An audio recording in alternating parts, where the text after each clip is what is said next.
I really do think that AI influencers, or in 2034, is a major industry, an AI-generated human being that sells shit and isn't an actual human being. I believe what influencers have done to famous people in the last decade, over the next decade, virtual influencers are gonna do to influencers. I think one of the biggest businesses to build in the world is an AI influencer agency where you own the humans, because they're AI, they're Mickey Mouse, they're Betty Boop, they're Kermit the Frog, they're IP, but it fully looks like a human being. I believe the technology will get so advanced in the next 5 years with this that nobody here with their eye will be able to discern if it's a human or AI. I know a lot of you have seen some of them already in your Instagram, but right now you can kind of still tell it's a little too rounded out that it's not a human. I think within the next 5 years, you will have no clue.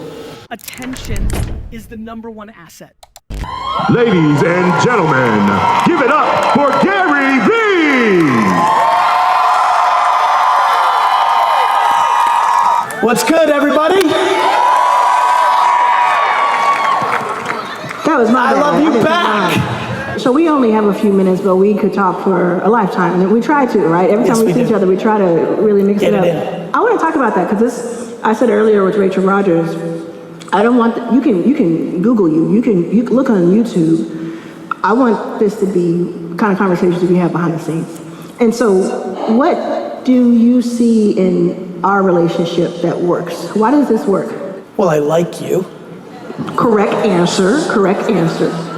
You know, I think, I can speak for myself. I got very fortunate. I, by default, really feel warm towards people. You know, and I think, one of the things I think a lot about is all of the communication and systems and infrastructures that are around the world, and I mean at the highest levels, religion and countries, and I struggle with people finding ways to not love each other. Even the thing that I'm most worried about right now, which is as if we haven't found enough things to be different with, now we're making generations not like each other. We're teaching Gen Z to be mad at boomers. Like, you know, and so to answer your question, for me, I'm always in the business of yes and or maybe, in a world where I think a lot of people are in the business of no. Yeah. And so when I was at an event and we get to meet for the first time and I'm intuitive and I feel this amazing energy and hunger, you know, I'm an entrepreneur, I'm ambitious, I'm competitive. What does this say? What's it say? Stay hungry, not thirsty. Yeah, like, look, I don't think anyone here is confused by your ambitious, your drive, and I'm very attracted to that. And I think because I was parented well in the circumstances of how I live life, when we met, I was very like excited about the maybe and like this. I kind of look at anyone that I admire their energy as a possible new friend. I focus on that. And then you delivered on that intuition for me, meaning I like the way you move, meaning I like that you are very focused. You try to deliver on the things you say. You, like any human being in this audience and the two of us up here, when you're met with the inability to deliver on something or a struggle or a left turn, I think you focus on accountability and just moving forward. And so, you know, I think what works is I admire you. That goes both ways.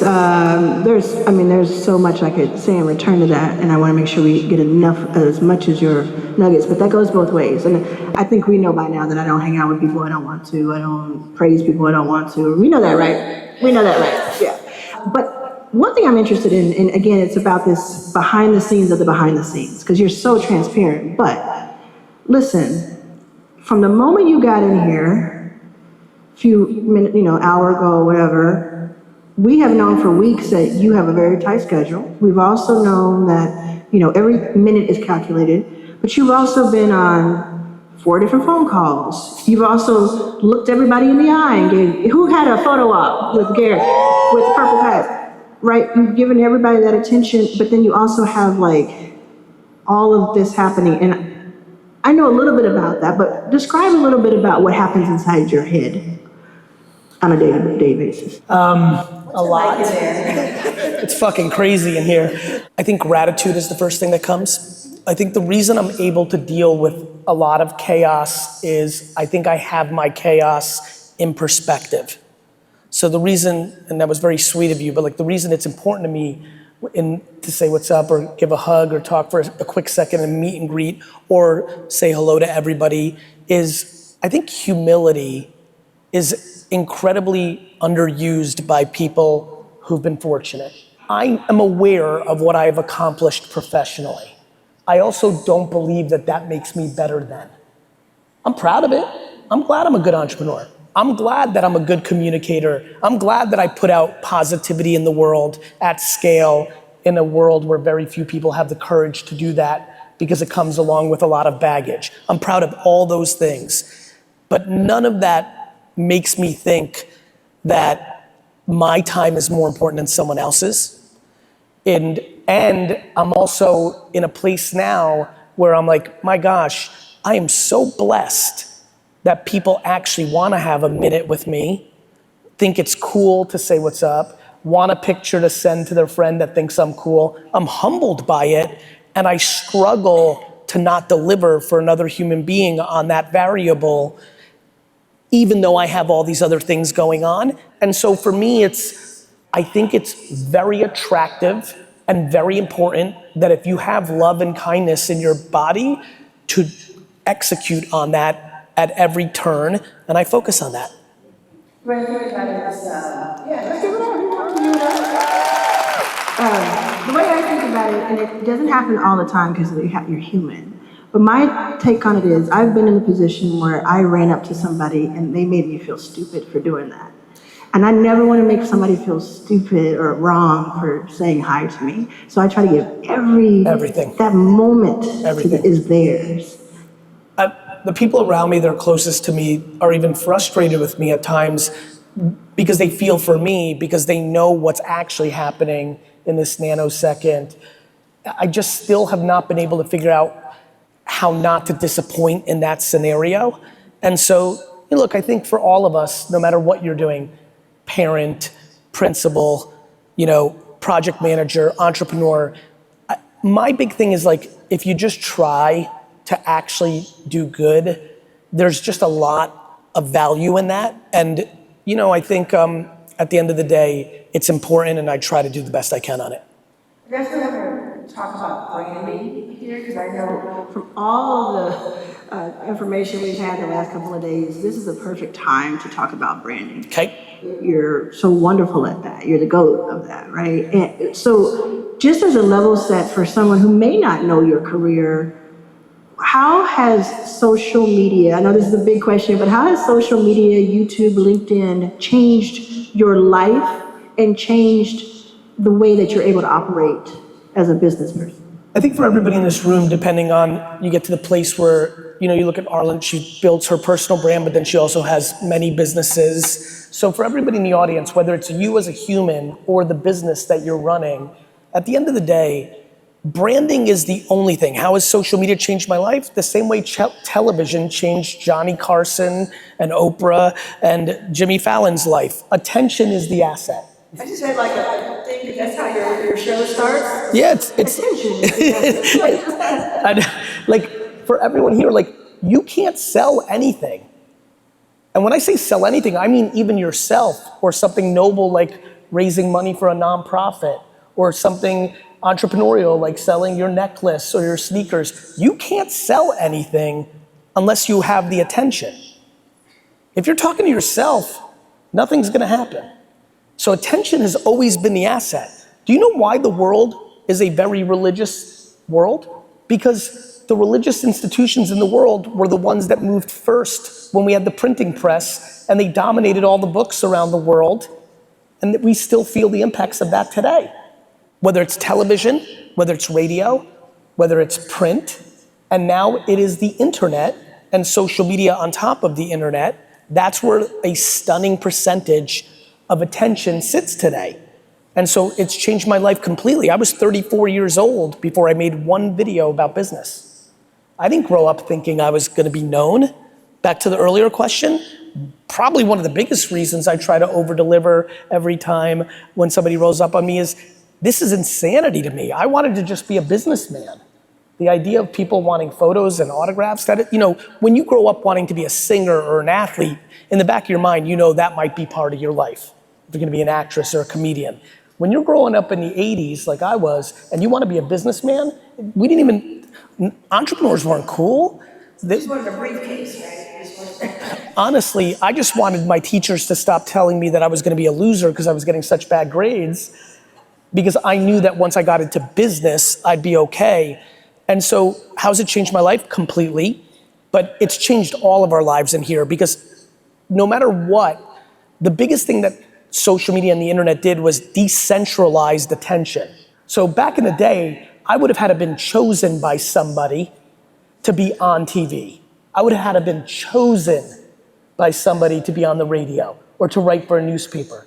The fact that none of us in this room have to be chosen by anybody. And today, in the TikTokification of all social media, and what I mean by that is, if you've never posted anything on social media, you have no followers, and your first post on TikTok or on Instagram or on any platform now, because they're all going this way, is quote unquote good, meaning consumers liked it, you could get 1 million views on your first video. For the first 15 years of social media, the one I grew up in, you had to build an audience, get followers, and then post, and a percentage of them would see it. It was more like email marketing.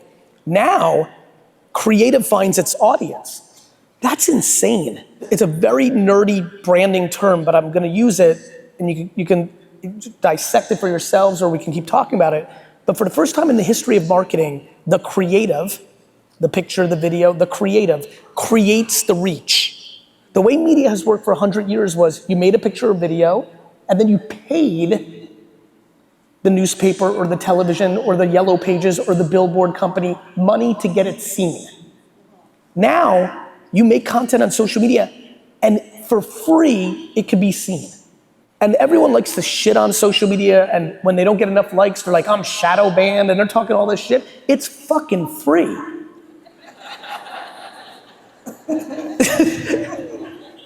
We've become so entitled that we complain about free shit. And to really get real with you, if your content's not working, it means that you're not interesting. Or you haven't found Yet. to be interesting. That's right, yet. Can I tell you, I think, and again, it's all real, right? A lot of people have talked about a meritocracy. I don't know what that means in venture. I don't know what it means in most places. I think social is actually a meritocracy, or potentially a meritocracy. In a way that we've never seen. And for everyone who's like, nah, Facebook this or TikTok this, good news. You've heard about crypto, which means you might have heard and know what the blockchain is. In all of our lifetimes, there will be a very big social network that sits on the blockchain. What that will mean is that nobody owns it. Not Facebook, not TikTok, not China, not America. So within the next 15 years, the Facebook or TikTok of the day will be on the blockchain, and then it's gonna take away all your excuses. It will be the ultimate meritocracy, and I love that, because the reason I love sports is the reason I love business. Sports is the ultimate meritocracy. It's the ultimate. You could talk all you want about how good you are in tennis. If you lose 6-0, if you talk all about how good you are in basketball, you lose 11-0 one-on-one, there's no hiding. Even entrepreneurship, there's hiding, because people say, I exited my business. Yeah, underwater, you know? Most of the world is not meritocracy, right? When someone gets fired from a job and they come home and they tell all their friends and family, my boss was a jerk, that's why I got fired, we all believe them. We don't know that they sucked. They're our friends and family. We're like, yeah, fuck that guy, right? So that's hidden. School's bullshit. That's not a meritocracy. We just all know that. We've all lived now. We understand that straight A's doesn't mean it's gonna be a win, right? Governments are not meritocracies. Like, you've got sports and you've got business. It's one of the biggest reasons I get mad at OG entrepreneurs when they become 70, 80, 90, and they start taking their big money and trying to change laws to make it good for them. I'm like, you talk big game about capitalism, now you're trying to change the game. I wanna be more like Obi-Wan Kenobi and just let Darth Vader kill me, right? Meaning, like, when I'm not good enough to compete and be better at selling stuff and building stuff, then I deserve to lose, like the jungle. Right? The young lion wins, and at some point, unfortunately, this is just the way it is. You're not, and that's why I love sports. Muhammad Ali lost his last fight to an average boxer. Kobe, may he rest in peace, who played, like, he had to retire at some point. It's just the way it is. And that's why I love capitalism when it's pure, it's merit. And social media, especially right now, is very, very merit-based in the scheme of things. People will read the headlines like China's trying to make us think this, or Zucks is pulling the levers there. But when you really know it, and you're really in it, you know that that's a lot of hyperbole and a lot of mainstream media jargon. And what's great about it, back to yet, is you might not be popping off right now because maybe you should be talking about something else. You might be wanting to talk about accounting, but you love skiing. This is what I really love. I don't think the people in this audience and the world realize making content around the #1 thing you love the most in the world is an absolute viable path to a business. You might want to talk about real estate because you think there's money there, but where all your money is in your depth of knowledge of the Wu-Tang Clan. I mean it. You know, it's how I came up. I came up first around wine. My first 7 years in public were only about wine content because it's what I knew most and I liked it. And that built me. And then I started talking about the other thing I loved, which is the building of the business of wine. And that expanded me. And so that's the world we live in now. But brand is everything. You know what it means when you're good at selling? It means you're bad at branding. Because when you're good at branding, it comes to you.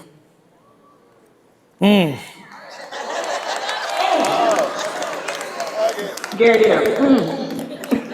when you, one of the ways that you kicked off, besides Wine Library, kind of your superstardom, was your daily V vlog. Yes. I recently, I think it was at Thanksgiving, watched, I don't know, 50 episodes of it or something. It was something, because I talk about being obsessed with what you want and making it happen. So I studied it. I'd watched it before, but one of the kind of storylines that I followed was that you just would tell everybody who would listen that Snapchat was the way. Back in the day, right? Snapchat is going to change everything, da-da-da-da-da. And people were kind of like, all right, Gary. And then at one point, it was everything. Just like TikTok?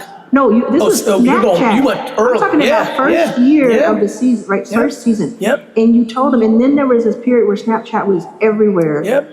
And this happens with you a lot. Now, of course, you predict things that some things don't, you're not Nostradamus, like some things don't come true. But what is something right now that you know is true that people are not understanding that this room can walk away with and say, I'm ahead of the trend? Two things are on my mind on things that have the potential to be big. One is social shopping in live format.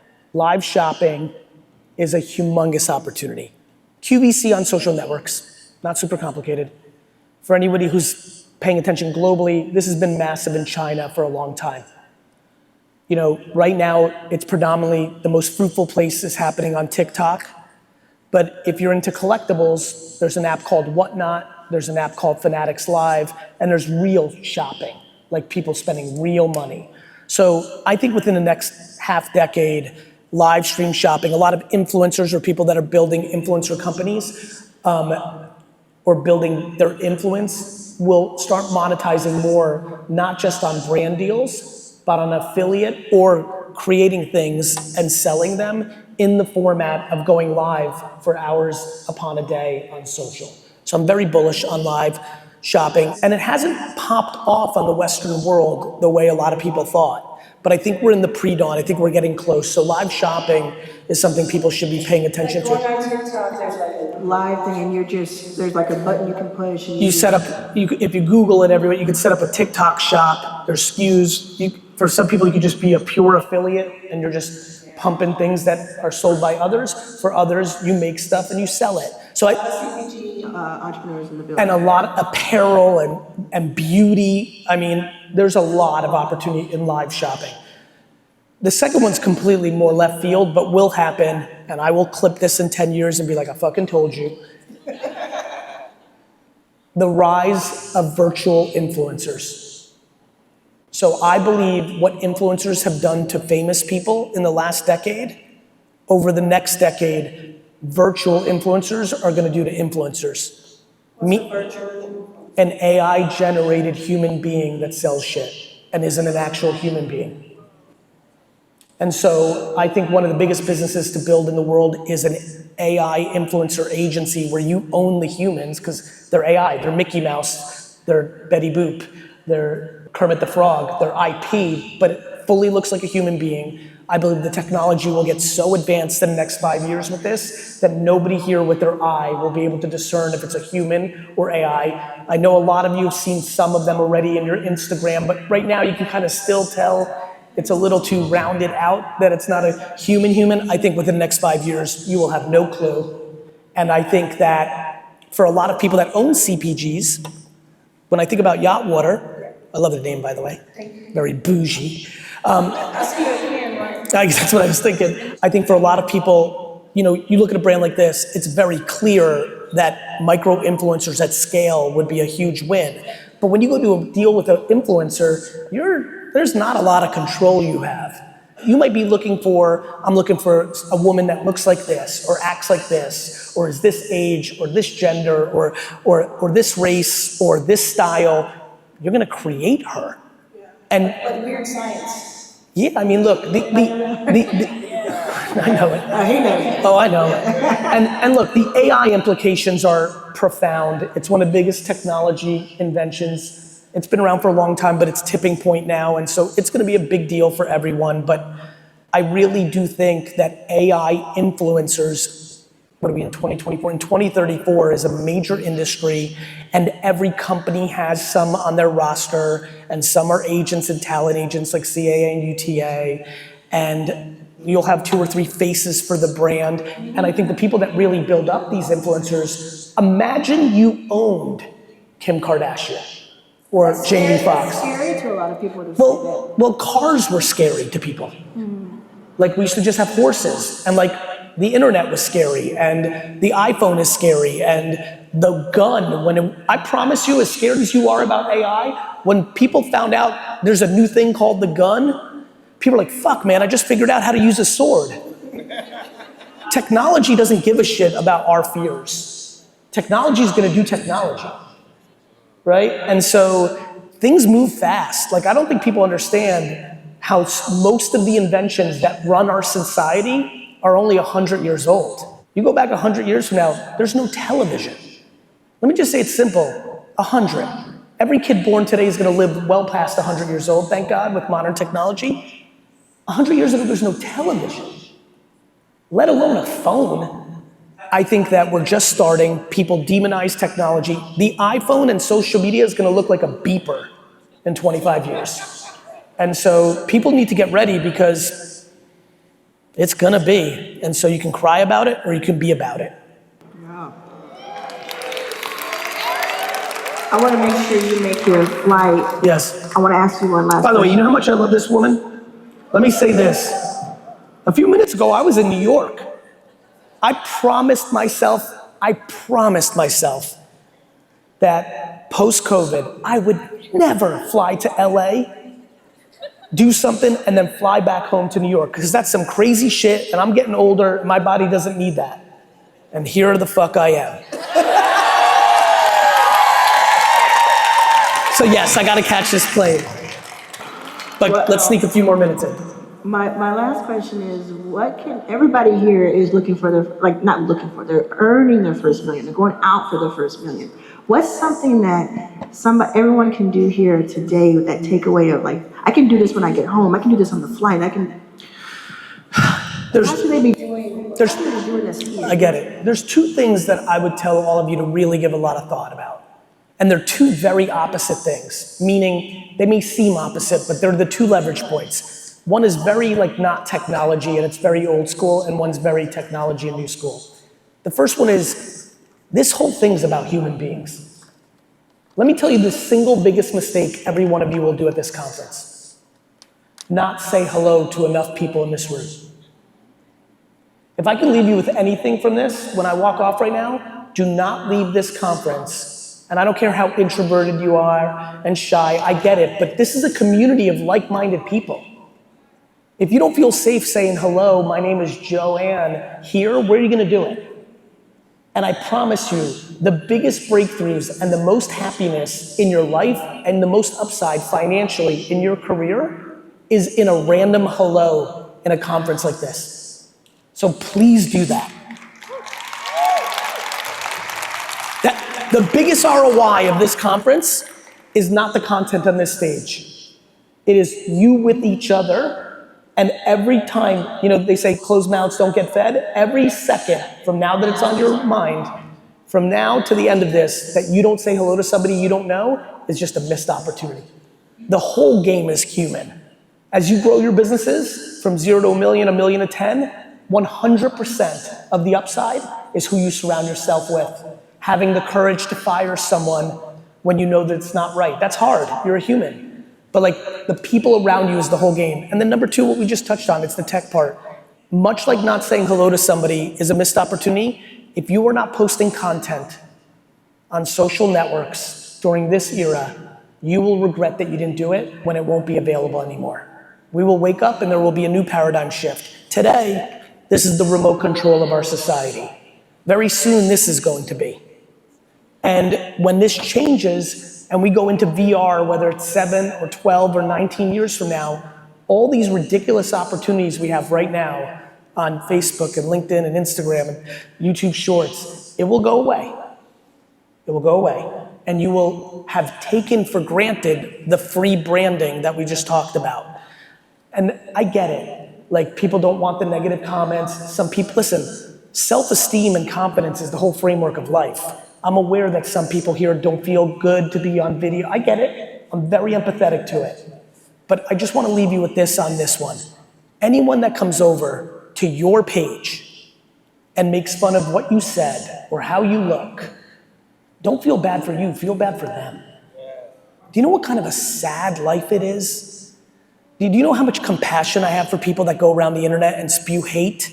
They are in such a bad place that they showed up to your home to say something nasty to you. That is not a place for you to lean into your insecurities. That is a place for you to lean into your compassion. That is a person that is hurting and losing. There may not be a single move in society right now that is more of an indicator that a person is hurt and losing than wanting to go to somebody else's account and leave something nasty to tear them down. So whatever perspective or mindset you need to get into to take advantage of the single biggest opportunity in the history of brand building, free, you need to get your ass on it. Thank you so much, Gary. Thank you. Thank you so much for joining us. And I will see you at VCon in August. I will be VCon back. is happening in this Here, very building. right here. We'll be back here August 9th to the 11th for VCon, vcon.co if you want to check it out. I love all of you. Have the best week. Have a good weekend. Thank you for having me. Thank you. Thank you.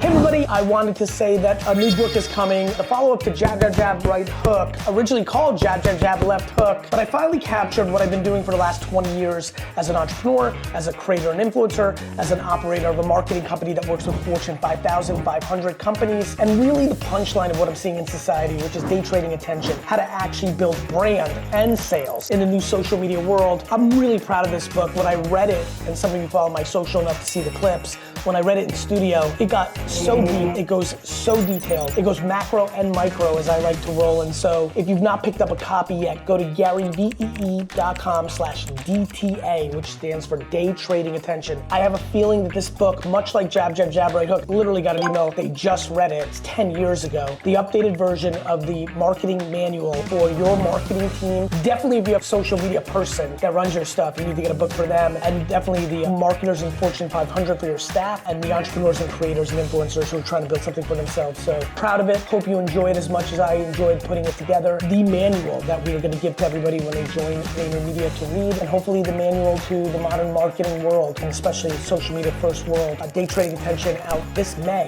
2024. Pre-order your copy now.